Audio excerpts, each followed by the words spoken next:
খেলার মাঠ দখলকে কেন্দ্র করে উত্তেজনা পরিস্থিতি, পুলিশকে লক্ষ্য করে ইট বৃষ্টি, পাল্টা মহিলাদের ওপর পুলিশের লাঠিচার্জ, অভিযোগ স্থানীয়দের। খেলার মাঠ দখল করাকে কেন্দ্র করে উত্তপ্ত পরিস্থিতি, পুলিশকে লক্ষ্য করে চলল ইট বৃষ্টি, পুলিশের বিরুদ্ধে পাল্টা মহিলাদের ওপর লাঠিচার্জের অভিযোগ তোলে স্থানীয়রা। ঘটনাকে কেন্দ্র করে উত্তেজনা ছড়ালো নদিয়ার নবদ্বীপ ব্লকের ভালুকা এলাকায়। পরবর্তীতে নবদ্বীপ থানার আইসির নেতৃত্বে পরিস্থিতি নিয়ন্ত্রণে আসে। আবারও একবার আপনাদেরকে জানাবো, খেলার মাঠ দখল করাকে কেন্দ্র করে উত্তপ্ত পরিস্থিতি নবদ্বীপ ব্লকের ভালুকা এলাকায়। পুলিশকে লক্ষ্য করে চলল ইট বৃষ্টি, পুলিশের বিরুদ্ধে পাল্টা মহিলাদের ওপর লাঠিচার্জের অভিযোগ তোলে স্থানীয়রা। ঘটনাকে কেন্দ্র করে উত্তেজনা ছড়িয়েছে নদিয়ার নবদ্বীপ ব্লকের ভালুকা এলাকায়। পরবর্তীতে নবদ্বীপ থানার আইসির নেতৃত্বে পরিস্থিতি নিয়ন্ত্রণে আসে।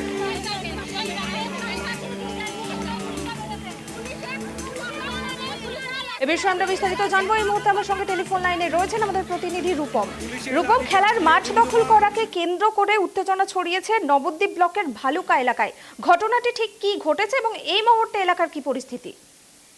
আমি তোমাকে জানিয়ে রাখি, আজ সকালবেলায় কিন্তু এই খেলার মাঠকে দখল করার অভিযোগ ওঠে বেশ কিছু প্রমোটারের বিরুদ্ধে। অর্থাৎ 3 জনের নাম উঠে আসে সেখানে, এবং এই 3 জন প্রমোটার প্রভাবশালী বলেও এলাকাবাসী দাবি করেন এবং তারা অভিযোগ করেন।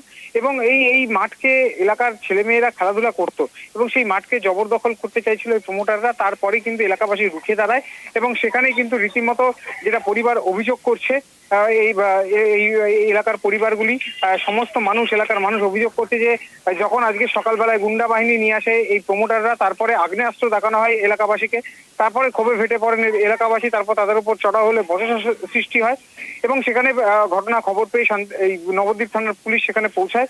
এবং নবদ্বীপ থানার পুলিশ পৌঁছে যখন সেখানে পরিস্থিতি আয়ত্তে আনার চেষ্টা করে, তখন রীতিমতো পুলিশের সঙ্গে বচসা শুরু হয় এবং তারপরে পুলিশকে লক্ষ্য করে ইট বৃষ্টি এবং পরবর্তীতে পুলিশের তরফ থেকে লাঠিচার্জ করার অভিযোগ ওঠে এবং যেখানে মহিলারা অভিযোগ করছেন মহিলাদের উপর লাঠিচার্জ করার অভিযোগ উঠছে। একদমই কোন আমি তোমাকে যেটা জানাচ্ছি যে এই পুলিশের ওপর পুলিশ যে লাঠিচার্জ করেছে সেটা কিন্তু অভিযোগ করেছেন মহিলারা, যে কোনো কথা না পরবর্তীতে নবদ্বীপ থানার আইসি সেখানে যান, সেখানে পরিস্থিতি নিয়ন্ত্রণে আনার চেষ্টা করেন। তবে তারপরে কৃষ্ণনগর পুলিশ জেলার অতিরিক্ত উপস্থিত হন। ঘটনায় কি কাউকে আটক করা হয়েছে? এখনো পর্যন্ত আমি তোমাকে জানিয়ে রাখি, এই ঘটনায় পুলিশ, যেটা অতিরিক্ত পুলিশ সুপার জানিয়েছেন, যে যারা এই মাঠ দখল করতে এসেছিল তাদের মধ্যে একজনকে ওখান থেকে উদ্ধার করে আনা হয় যাতে কোনো রকম বিশৃঙ্খলা না ঘটে এবং তাকে এখনো পর্যন্ত আটক করা হয়েছে, জিজ্ঞাসাবাদ চলছে। তবে কি কারণে তারা এই খেলার মাঠকে কেন্দ্র করে উত্তেজনা ছড়িয়েছে, সেই খেলার মাঠ কি সাধারণ মানুষের নাকি সরকারি জায়গা? দেখো, এই খেলার মাঠ নিয়ে বহুদিন ধরেই এই প্রমোটারদের সঙ্গে একটা বাকবিতণ্ডা চলছিল। এলাকাবাসী তারপর যেটা জানাচ্ছেন, তারা আদালতের দ্বারস্থ হয়েছিলেন, যেখানে নাকি আদালত রায় দিয়েছেন যে এটি খেলার মাঠ হিসাবেই পরিলক্ষিত হবে। পরবর্তীতে জোরপূর্বক এটাই নিয়ে নেওয়ার চেষ্টা করছে প্রমোটাররা, তার বিরুদ্ধে তারা গর্জে উঠে আজকে এই বিশৃঙ্খলা সৃষ্টি হয়েছে। ধন্যবাদ রূপম। আপনাদের আবারও একবার জানিয়ে রাখবো, নদিয়ার নবদ্বীপ ব্লকের ভালুকা এলাকায় খেলার মাঠ দখল করাকে কেন্দ্র করে উত্তপ্ত পরিস্থিতি, পুলিশকে লক্ষ্য করে ইট বৃষ্টি, পাল্টা পুলিশের বিরুদ্ধে মহিলাদের ওপর লাঠিচার্জের অভিযোগ স্থানীয়দের। নবদ্বীপ ব্লকের ভালুকা এলাকায় খেলার মাঠ দখলের অভিযোগ 3 প্রমোটারের বিরুদ্ধে, আর এই ঘটনাকে কেন্দ্র করেই উত্তপ্ত পরিস্থিতি। ঘটনাটি ঘটেছে এদিন সকালে নবদ্বীপ ব্লকের ভালুকা এলাকায়। স্থানীয়রা জানায়, আনুমানিক 2 বিঘায় একটি জমি দীর্ঘ কয়েক দশক ধরে রয়েছে এলাকায়, যেখানে স্থানীয়রা একাধিক গ্রামের ছেলেরা খেলাধুলা করে। অভিযোগ, এলাকার বিষ্ণুপুর এলাকার রণমিত্র, ভালুকা এলাকার গৌর ঘোষ ও দেপাড়া এলাকার জুব্বার শেখ এরা এলাকার মস্তান ও প্রমোটার।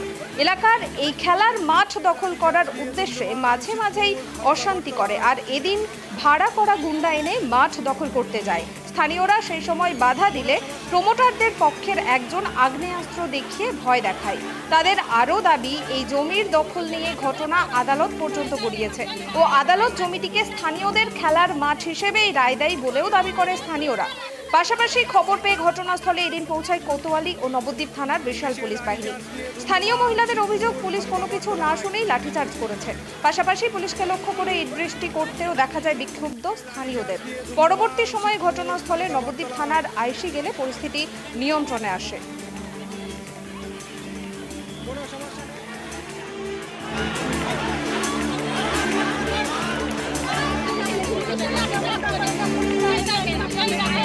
ঘটনা বলতে এখানে কিছু লোকজন, এখানে আমরা আপনারা দেখতেই পাচ্ছেন এটা একটা ফুটবল গ্রাউন্ড। এখানের মধ্যে কিছু লোকজন খেলাধুলা করে, তো সেখানের মধ্যে কিছু লোক সেখানের মধ্যে এখানের মধ্যে জায়গাটা কিনেছে বলেছে, এরকম তাদের কাছে দাবি করছে। যদিও তার সপক্ষে আমরা এখনও কোনো কিছু প্রমাণ সেখানের মধ্যে দেখাতে পারিনি, আমরাও পাইনি। তো সেটা নিয়েই আজকে এখানে যখন তারা দখল নিতে আসে তখন এখানকার লোকাল লোকজন সেখানে রেজিস্ট করে।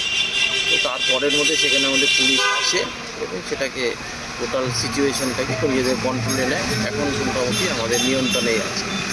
এখানে পুলিশ ইনজিওর্ড এবং পুলিশের লাঠিচার্জের অভিযোগ উঠেছে, সে বিষয়ে কি বলবেন? না, এখানের মধ্যে ওই যখন সেখানের মধ্যে আপনারা জানেন যে ওই যে প্রথমে বললাম যে দখল নিতে এসেছিল, তখন তাদেরকে সেখানে রেস্কিউ করতে গিয়ে একটা পুলিশ টাইপের অ্যাসাল্ট টাইপের হয়েছিল। তো সেটার মধ্যে আমরা ভেরিফাই করে দেখছি এবং তদন্ত করেও দেখছি, কাউকে সেখানে ছাড়া হবে না। এখন কি পরিস্থিতি কি আছে? একদম নির্বিঘ্নে এবং পুরো শান্তিপূর্ণ। কাউকে কি গ্রেফতার করা হয়েছে?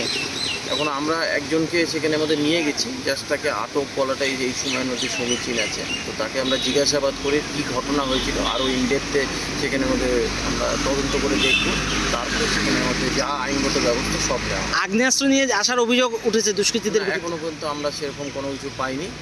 পরবর্তী তদন্তে যদি উঠে আসে তখন যথোপযুক্ত ব্যবস্থা।